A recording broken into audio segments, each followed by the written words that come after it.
Daryl Williams said, I got this girl that I signed. She's 14 years old. She's how old? He said she's 14.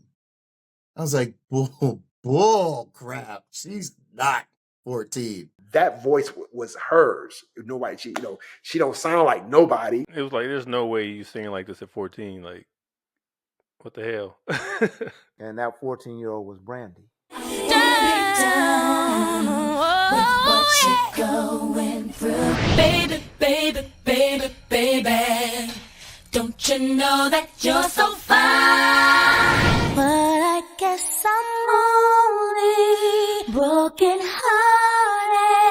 What I'd ever do without you from the beginning to the end. You've always been here right beside me, so I'll call you my best friend.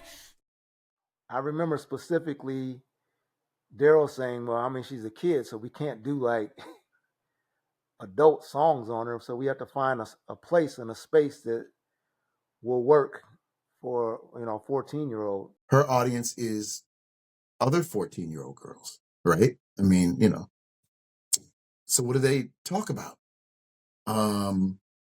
Boys, 24/7. That's their conversation. So in that conversation, what is that about? What happens with boys? What is, well, you get your heart broken, and they move on and, and all that kind of stuff. And then it just started coming.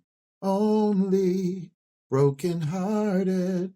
Life's not over. Oh, yes. And so then we played it for Brandy, and Brandy, she's goofy. She was so goofy when she was young. Oh, I love it. I love it. I love it. And her dad was like, well, good, because we have to cut it like tomorrow because we have to be done. And she was like, oh, yeah, no, I'm going to Magic Mountain tomorrow. Her and some of her friends were going to, the amusement park. And her dad was like, well, then today's the day you have to decide whether you want to go to Magic Mountain with your friends or be a recording artist. And what you hear is basically a one-take vocal. I mean, that baby came in there and knocked that joint out the park. I was in tears. And I was sitting there, I'm literally crying. Her father was laughing at me because I was just like, I can't believe this. I mean, she masterfully handled that piece, man. I mean, I'm so proud when you watch the video, the Letterman jacket that's on the floor. If you ever watched I Want to Be Down, there's a shot. Brandy's laying next to a leather a jacket, a Letterman jacket. And it's mine. I put it in the scene because she needed it for a prop. And then the hook, Todd was one of the dancers in it, and he was a choreographer. Todd Sams used to always choreograph for Usher. And so I asked him to help me with Brandy. And so he came up with that, So it was just something very organic. Brandy trusted it. We never knew it would do that. You don't know. I mean, I specifically remember when we did Dedicate. And we had been working with Brandy for a minute. I remember playing those chords at the studio, and then we actually went to the house and recorded. I remember he put some lyrics together, and it was just, the song was really about, she dedicated a song to the people who inspired her to sing. One day she came by the apartment and by herself. She said, I want to sing. She just wanted to sing something.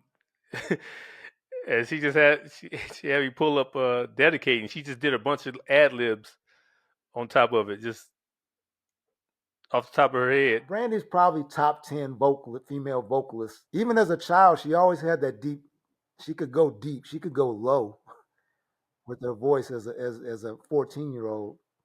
So I knew that would somehow end up being like a staple for what she's able to do. And especially with younger girls, you just did not associate this very low timbre with younger female voices. Because especially like Best Friend, whenever I'm down, call on you, my friend, which is really low for a girl, and especially for a young girl, But she killed it.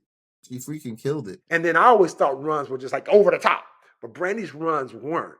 They were like just right there in the pocket, like they need to be, and with finesse, with creativity. I have to credit Brandy for making me know how to hear music better because of what she's done with music. So she's made a rules. She has scripture. That's why I respect the vocal Bible and I get it. At the time, you're obviously not thinking 30 years ahead. You're not thinking that far in the future. And I think that we were just, happy that she was just so talented and eager and bubbly. I mean, she was a kid. She had kid energy. And we had no idea that what we were doing would be, actually turn into a classic. There's Michael Jackson, there's Brandy. So artists are these trees. So Brandy is this tree called Brandy. She came out with one name. When you got one name, that's major. Her album didn't say Brandy Norwood. It was like Brandy, okay? And then I sat back and just watched her blow up because I knew that voice was hers. Nobody, she don't sound like nobody. She's the sonic map of her generation. I mean, everybody has followed her. I mean, everybody from Ariana Grande to, just everybody, they kind of follow what she did and does. I dedicate, ooh.